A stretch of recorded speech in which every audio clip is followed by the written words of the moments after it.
Welcome back to The Explainer. Today, we're diving into a game that, on the surface seems incredibly straightforward. But trust me, it hides a massive, deeply complex allegorical framework underneath. The game is Spirit of the North. At first glance, you're playing as this adorable red fox running through gorgeous snowy landscapes, trying to awaken the northern lights. It feels entirely Nordic, right? Well, what if I told you that by examining this game really very deeply, we uncover a profound Turkish mythological and political allegory hiding right in plain sight? We're going to decode that deceptive surface today and reveal the ancient symbols operating right beneath our fingertips. The northern mask covers Ötüken. That exact phrase from the source text is absolutely crucial. It's the core of our explainer today. See, on the surface, the game explicitly uses the Finnish legend of the Tuulikettu. That's the fire fox whose tail sparks create the auroras. But we are peeling back that Finnish legend to reveal something else entirely. The ancient Turkish Bozkurt Asana mythos is actually hiding right underneath. It's a completely different cultural memory, but it's operating through the exact same visuals. Okay, let's dive right into this. We're going to break this down into 6 specific layers. 1. The Nordic mask. 2. Wolf doctrine versus fox cunning. 3. Alpen calm. 4. Stones, sounds, and runes. 5. Vines of false healing. And 6. Uncursing Ötüken. Section 1. The Nordic Mask, Beneath the Surface. When you first play Spirit of the North, you're immediately struck by these Iceland-inspired volcanic landscapes, the hexagonal basalt paths, and those angular Nordic-looking rune stones. It creates this beautiful, silent story of a lost northern civilization. But the source material argues that when you read this entire surface through a Turkish lens, it opens up a much older, deeper memory.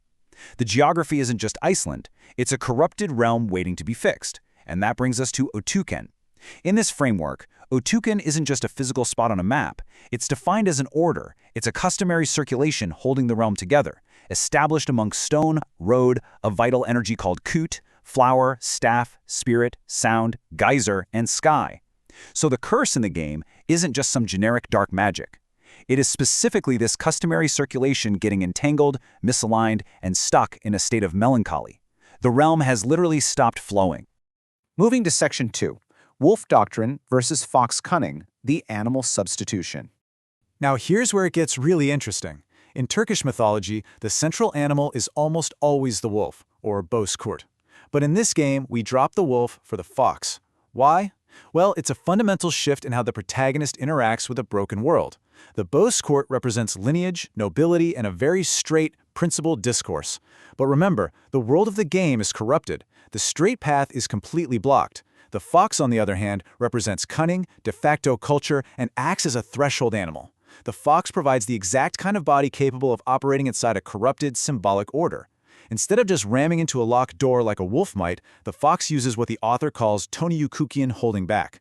It defers raw action, reads the signs, and finds the concealed paths where the normal rules just don't function anymore. Section 3. Alp and Calm, the dual forces of action and spirit. So, in the game, you aren't just one fox. You're a red fox on the ground, accompanied by this glowing female spirit fox in the air.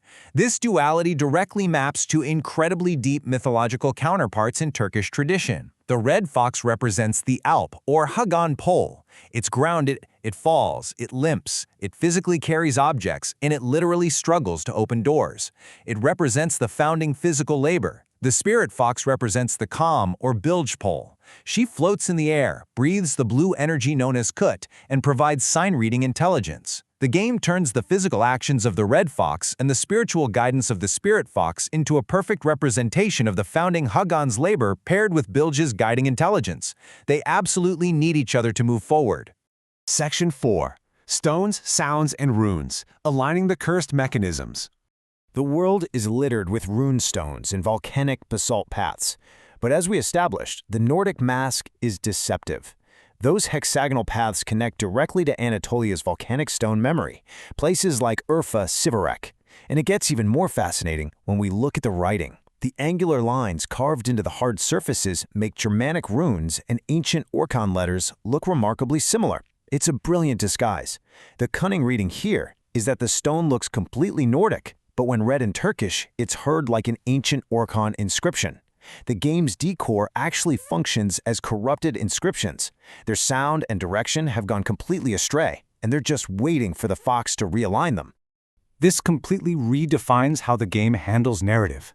Drama isn't delivered in cutscenes, it's a mechanical chain of operations. The historical pain of the realm is physically distributed across the passages, stones, vines, and skeletons. And the fox doesn't use human speech to fix this, it uses a spirit bark. This bark is an exit from the corrupted regimes of speech. By barking, the fox processes this distributed pain, infuses the stone with kut, and literally turns the corrupted glyphs back into their correct direction to finally open the way. Section 5. Vines of False Healing, the Political Allegory. It is honestly wild to think that a simple, beautiful game about a fox could hide Marxist and Maoist critiques. But the author impartially links the red-black vine choking the environment to 3 specific historical disruptions. First, the historical Chinese Topgotch danger, which used soft silk and sweet words to thin out, or Youthka eyes, the center of Ötüken. Second, the black anarchy of capitalism, which commodifies objects and binds custom to a market rhythm. And third, Maoist mobilization, which uses the fetish of steel and the promise of a red spring to force matter. In all 3 cases, the vine represents a force that binds, dissolves, and disrupts the natural circulation of the realm. And this brings us to the visual manifestation of this disruption, the white flower that blooms on these vines. It's a false healing. It's a fetish surface that simply beautifies the curse, drawing parallels in the text even to a destructive, blinding atomic whiteness. Contrast this with the blue flower in the game. The blue flower has actual use value. It transfers Q10 to the fox, making the stone mechanisms actually work again. The white flower deceives the eye, but the blue flower operates this system. Section 6. Uncursing Ötüken, the Ritual of Real Mourning. So, how do we actually fix this broken system? Well, the curse of this realm works as a blockage of mourning. The dead are stuck, the passages are closed. The fox must mechanically process the mourning of the realm to unblock the curse. And it's amazing, even the game's simple save points play a role in this ritual. These checkpoints are marked by hanging stones and chimes, which the author identifies as kutsungu, shaman mirrors. They turn a basic technical save system into a threshold memory, suspended between earth and sky, ensuring the ritual journey continues without breaking. Let's see how this ritual translates into actual gameplay mechanics. To uncurse the realm, the fox has to perform tangible steps. You literally carry an entrusted staff in your mouth, and you return it to a deceased shaman skeleton. This isn't just a generic fetch quest. First, it establishes symbolic mourning by recognizing the lost object. Then it triggers real mourning. The spirit is released, the body disperses, and the road finally opens. The fox takes the melancholic fetish of the curse and transforms it into a completed, real mourning process. And the whole thing culminates in a truly breathtaking finale. Aurora becomes the luminous trace of these operations. The fox, having processed all this pain, physically ascends into the sky.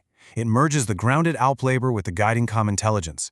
It unblocks the stones, dissolves the vines, and completes the mourning. Those brilliant auroras you see in the sky, they aren't just pretty lights. They are the luminous inscribed trace of a fully uncursed Ötüken, finally written into the stars by the fox Asena. So, the crucial takeaway from this explainer is that media is almost never just one thing. A game can look entirely like a Finnish legend wrapped up in an Icelandic aesthetic, yet mechanically and symbolically operate as a profound piece of Turkish mythological mourning. It leaves us with a really fascinating question to ponder. When we look at a screen, whose memory are we really playing through?